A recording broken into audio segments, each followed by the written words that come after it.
Welcome everyone. In today's lecture, we will discuss what is single-celled protein, right? It comes in the chapter Strategies for Enhancement of Food Production. As the name tells, it is a single cell which is rich in protein, right? So we will see later on, like it's not only the single cell, even multicellular mushrooms are also considered as SCP only, okay? So now we understood that SCP means microorganisms as source of proteins, isn't it? I was talking about bacteria, yeast, cyanobacteria, and mushrooms means which come under fungi. So means microorganisms, they are rich sources of proteins and we are taking them as food.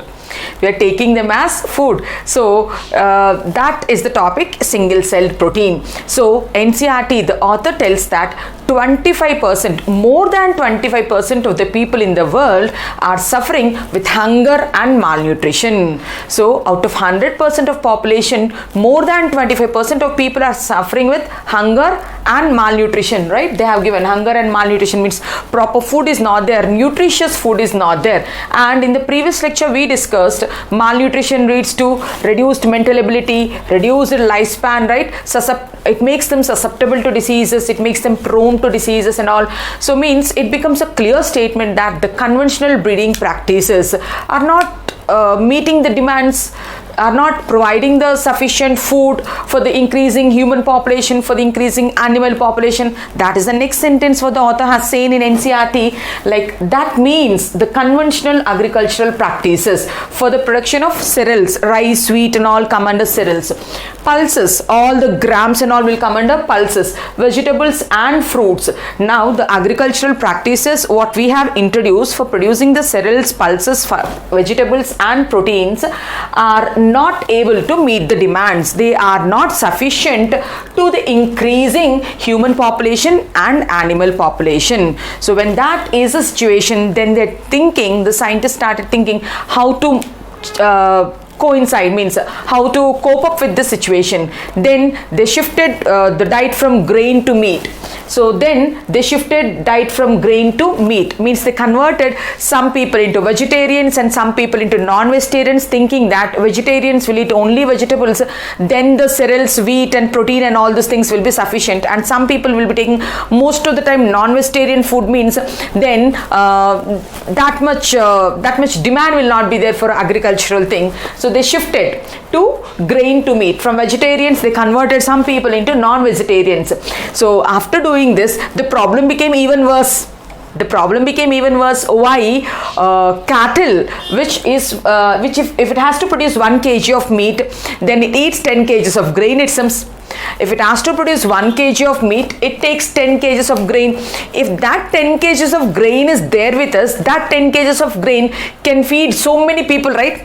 Can feed so many people, means what idea they thought did not work out, instead it became even worsen. Now in NCERT they asked a question basing on this statement, can you explain this? Can you explain this in terms of food chain? Means they are asking, like for consuming, if it consumes 10 kgs of grain, then why it produces only 1 kg of meat? So we know according to the law we tell 10%, right? See, plants are producers. From producers when it goes to consumers. So consumers, primary consumers are herbivores, right? So they are herbivores. Now herbivores are only consumed as meat, right? Now these herbivores, how much they are consuming? They are telling 10 kgs they are consuming, and I am telling 10% law, only 10% gets transmitted to the higher level. If here it is 10 kgs, then 10% of 10 kgs is 1 kg only. 10% of 10 kgs is 1 kg only, so that is why it is eating 10 kgs and it could generate only 1 kg of meat only. This is the explanation. Can you explain this in terms of food chain? Now 3 to 10 kgs of grain comes under producer, and the consumer takes 10 kgs and according to the 10% law it can produce 1 kg of meat only. Understood, children? Now they are telling many microorganisms. We are using many microorganisms in idli, dosa, curd preparation and all. Yeast, we use yeast in making bread, in making alcohol. We use microorganisms for extracting antibiotics and all. Means we know to use microorganism and we are consuming microorganisms and the microbial products also. Acids, alcohols, enzymes, curd, all these things are the products of microorganisms. So we know to consume the microbial products also. Then the people thought, why not we consume protein, microorganisms itself instead of consuming the microbial products like curd, idli and dosa. Why can't we take the biomass of microorganisms itself as a source of protein? So then the concept came, which is called as SCP, single cell protein. Then the concept started, SCP, single cell protein. Now we understood what is SCP means. The cells of bacteria, unicellular, single cell only. Yeast is also a single cell only. Cyanobacteria is also single cell only, but fungi, mushrooms are not single cellular, they are multicellular. So the cells of bacteria, yeast, fungi and cyanobacteria, we will culture them, we will grow them and then we will use them, we can consume them as sources of proteins. That is called as SCP. So SCP doesn't means only single cell organisms like bacteria, yeast and cyanobacteria. It means consumption of multicellular organisms also. In a general way they have taken it as single celled protein, but consuming multicellular mushroom also comes under SCP only, right children? So is also multicellular organisms are also used for cultivation of SCP. Now we told bacteria has been used to culture SCP, yeast, fungi, cyanobacteria. I have listed down some examples. For bacteria, if we have to see, the name of the bacteria is Methylophilus methylotrophus. This name is there in NCERT also.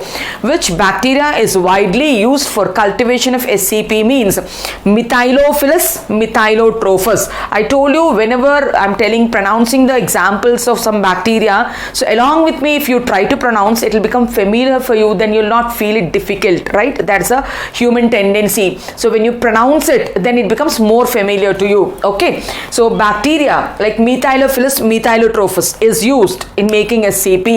The next one is fungi if we have to take, or yeast if we have to take. The yeast is Candida utilis. Bacteria is Methylophilus methylotrophus. Yeast is Candida utilis and fungus is Fusarium graminearum. The name of the fungus which is used in production of SCP is Fusarium graminearum. And cyanobacteria is a widely used form which we know, right? It is Spirulina maxima. Which form of cyanobacteria is used? It is Spirulina maxima. Now come on, tell me, under cyanobacteria who will come? Spirulina, chlorella will come. Under bacteria, Methylophilus methylotrophus will come. Under yeast, Candida utilis will come. Under fungi, Fusarium graminearum will come. Only 4 examples I have given you. I think you can remember them. You should remember them. Okay. So I think you understood what we discussed on the board. Take a screenshot. We will continue further.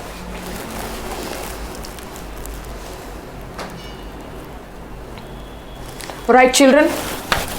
Now can we discuss ahead? Now for growing this cyanobacteria, we need a medium, right? Or for growing microorganisms, we need medium. Now let us think like where will bacteria grow? So in pickles and all, so do we add any bacteria or they by themselves come and they spoil the food? So in air and all they are there. Now decomposition they do, litter and all decomposition they do. So they are present and they do their action. So microorganisms, we understood that they can grow on any waste matter. Microorganisms can grow on any waste matter. So if we want to produce SCP, is it a cost effective process then or it's an expensive process? So I will tell production of SCP is a cost effective process because we need not buy any raw material. Any waste material which contains organic matter serves as a food for these organisms and they will grow, they will multiply.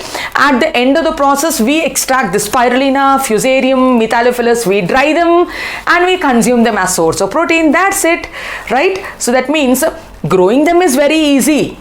right? Growing them is very easy. We don't require any instruments and all, fermenters and all to grow them.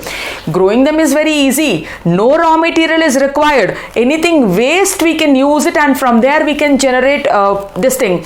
And the lifespan of bacteria is also very short. So there are many advantages we will discuss later. So now we are talking about the raw material. In NCERT, they have given that cyanobacteria. I told the commercially one which we use is cyanobacteria, Spirulina maxima and chlorella. Cyanobacteria, they grow on materials like wastewater. Where do we grow cyanobacteria? Cyanobacteria, like, what is the example we know? Spirulina. Where does it grow? It grows on waste materials, right? Waste water. It goes on wastewater which is obtained during potato processing. Wastewater which is obtained during potato processing.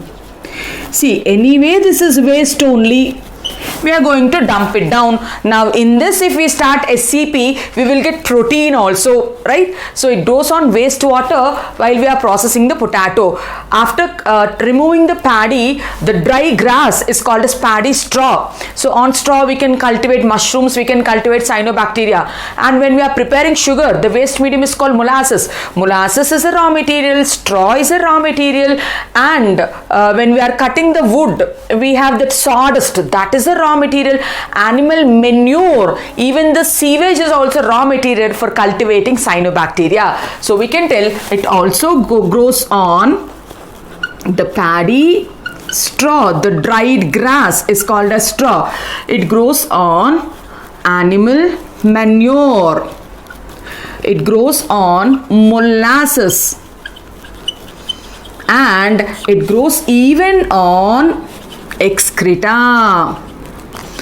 So on every type of waste material cyanobacteria grows. This is what is a sentence of NCERT. So NCERT says that spirulina can easily be grown on any waste material like the wastewater which is obtained during processing of potato. When you are cutting down the paddy fields, that straw, on molasses, on animal manure, even on the sewage, right? So they can easily grow. And I told, so their multiplication rate is very fast. They produce large quantities of biomass. So it can easily grow on these medium. It can easily grow on this medium and produce. How much biomass do they produce? They produce large amounts of biomass. How is it possible to produce large amounts of biomass? Because they multiply in every 20 minutes. Bacteria, E. coli, it multiplies in every 20 minutes. So my class, if it is 40 minutes, by the time it will multiply twice, right? So because it has a very short span, it can multiply very fast and it can generate huge amounts of biomass, that too rich of nutrients. The biomass, it produces large amounts of biomass which is rich in nutrients, like it is rich in nutrients like. What are the nutrients we can expect in this cyanobacteria spirulina biomass? As we know, it is protein. Of course protein will be there. Rich in nutrients like proteins. We need, our body is made up of proteins only, right? And we told malnutrition, protein malnutrition only, people will suffer. Then not only proteins, minerals also it will supply, fats also it will supply, carbohydrates and vitamins. So we are telling that it grows very fast and it generates large amount of biomass, and the biomass will be rich in nutrients like protein. That is why it is called single cell protein. Not only protein, it will supply minerals also, fat also, carbohydrate also, vitamins also, right? Understood till here? So how many advantages you just check? First advantage, it's growing on waste matter, means it is removing the environmental pollution. Waste matter it is growing, so means it is costing cost effective, cheaper. Second one is it is removing the environmental pollution, second advantage. Third advantage, it grows very fast and produces too much of biomass, third advantage. Fourth advantage is it produces a nutritious material which is rich in all these contents, fourth advantage. So many advantages are there. One more advantage I'll tell you of spirulina when compared with bacteria, fungi and all those things. The advantage is cyanobacteria can even do photosynthesis, right? They can even do photosynthesis. What is photosynthesis? Carbon dioxide from atmosphere and water, they take it and they can prepare their own food. They grow very fast. If you give carbon dioxide gas also, cyanobacteria will grow, it seems. See the wonder. If you just give carbon dioxide gas and water, if you just give carbon dioxide gas and water, then also cyanobacteria will grow.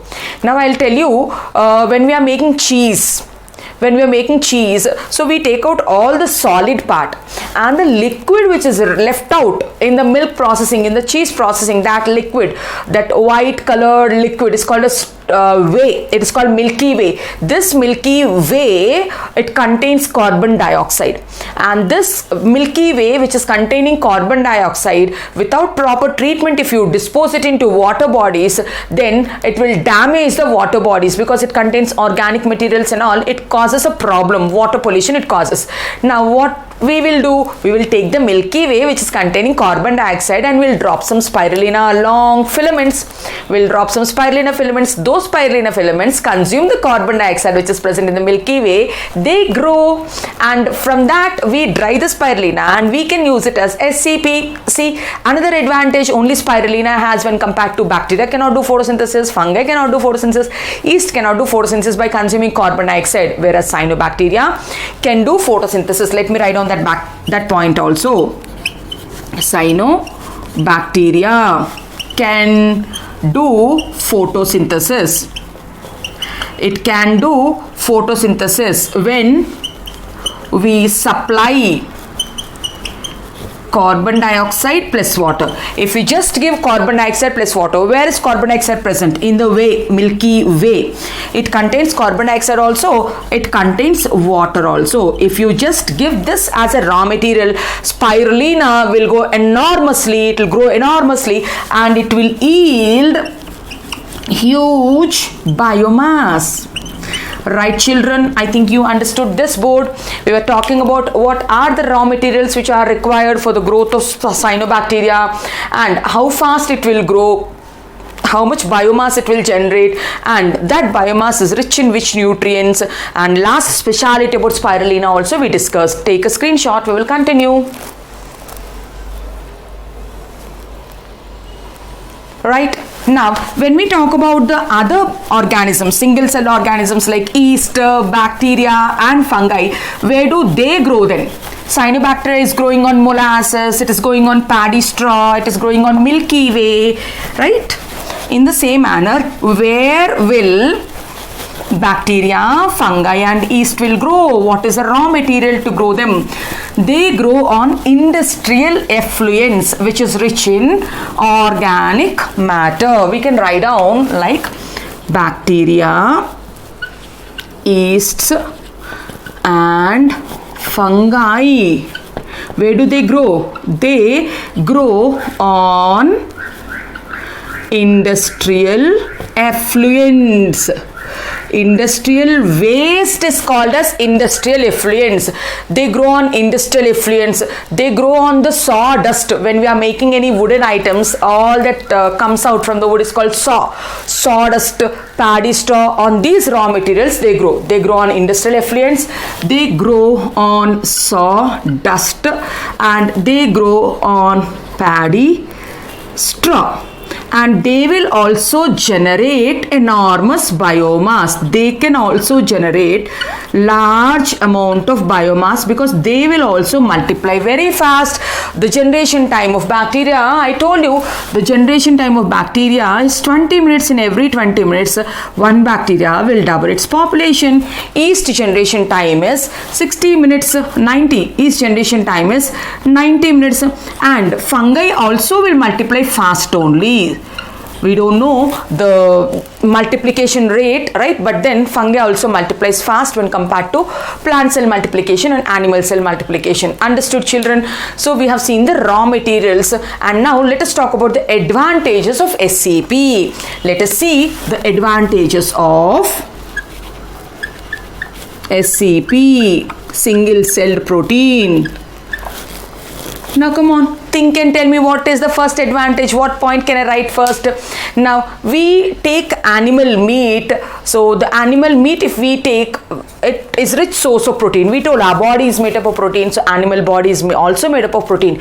But when we are taking that protein, along with that protein, animal meat also has large amounts of fat, which is not at all good for the body. Whereas if you take SCP, spirulina, bacteria and all, so they are rich sources of proteins, but they are very poor sources of fat. How good it is? Come on, what can we write the first point? Animal meat is rich in protein also, fat also. The first point is animal meat we consume, right? Animal meat is rich in protein also, it is rich in fat also. But if you take single cell protein, if we take these bacterial biomass or cyanobacterial biomass, single cell protein is rich in protein only. It is rich in protein, but it is poor source of fat. That's what we want. We want good amount of protein, but we don't want to take fat. So that is why nowadays when people are consuming eggs, they'll take only the white part where protein is there. They throw off the yolk part where direct cholesterol is there, right? People who are health conscious, they don't eat the yolk at all. So in the same manner, the people who are conscious, they should not eat the animal meat. Instead, they can go with single cell proteins as supplements. This is one advantage. And the second advantage is it reduces pressure on the agricultural production. Now vegetarians, you think vegetarians, now they can't eat meat, so for them the protein sources comes from pulses, no? Leguminaceae members and all those things, but pulses grow only in one particular season and they can all yield only till this much. So when we have an alternate source of protein for them, like consuming mushrooms, consuming spirulina and all, so then that pressure on the agricultural this thing got reduced, right? So that will be our second application. It reduces pressure on agricultural production. The second one is it reduces pressure on agricultural production. It reduces pressure on agricultural production for the supply of proteins. For supply of proteins. This is a second economic importance. Now what else we can write? Now SCP, now legumes, I told you they grow only in one particular season, but is anything like that for bacteria? Fungi, yes, they grow throughout the year. SCP can be produced in the lab throughout the year, unlike plant production which is seasonal. So throughout the year you can manufacture them, right? So there's another advantage. SCP can be produced, single cell proteins, organisms can be produced in lab throughout the year. Throughout the year, unlike plants. If we take plants, they're seasonal. Unlike plants which are seasonal. So this is another advantage, right? The next one, if we have to tell, in NCERT they have given us a value. They're telling that if a cow is there which is of 250 kgs, a 250 kgs cow per day, if it gives 20 liters or 10 liters of milk, in that how much amount of protein can we extract means 250 kgs of cow yields how much? 200 grams of protein per day in its milk. 250 kgs cow, so it gives 200 grams only. It gives 200 grams of protein per day in the milk. Whereas we'll take another one. We will take a bacteria like Methylophilus methylotrophus. How much bacteria we'll take? We'll not take 250. We'll just take 250 grams. How much are we taking? We are taking here 250 grams. 250 grams of bacteria like Methylophilus, Methylotrophus, or 250 grams of bacteria like Methylophilus, Methylotrophus. You know how much it can generate a protein per day? 25 tons amma. It can generate 25 tons of protein per day only. How much magnification it is, right? So then which one will people prefer? They'll prefer growing bacteria only because 250 grams is generating 25 tons. So this is the advantage. So these are the advantages. And one more thing we can tell that, so incidentally it's reducing the environmental pollution also, because it is removing the waste material, it's removing the straw, it's removing the molasses, and it is decomposing the animal manure. That also we can tell. So fifth point will be incidentally SCP production. Incidentally SCP production, what it is doing is removing environmental pollution also. It is saving the environment from pollution. It's giving huge amount of biomass. It can be cultured in the lab throughout the year, unlike plants which are seasonal. So it is reducing the demand, it's reducing the pressure on the agricultural production, so that we have searched an alternative way of producing proteins. And animal meat we are consuming for protein, but along with the protein, so unwanted fat is also going into the body. Instead, if we take SCP, it gives only protein and fat sources are very poor, right? And then we can tell, so mushroom industry, which is also SCP, mushrooms, people are consuming mushroom a lot nowadays. Means mushroom industry, it became a large scale growing industry. Mushroom industry became a large scale growing industry. Now if people are consuming mushroom in that way, now the scientists are believing, that, so we will even start consuming, it will become consuming microorganisms also will be acceptable by humans. So when we are consuming mushrooms, so delicious we tell, it has so many medicinal values we tell, it is rich source of protein we tell, it is easily digestible we tell. So mushrooms which are nowadays accepted by the people, and mushroom industry became a large scale growing industry, so people are believing that, so people will accept microorganisms also as food, as alternate sources of proteins.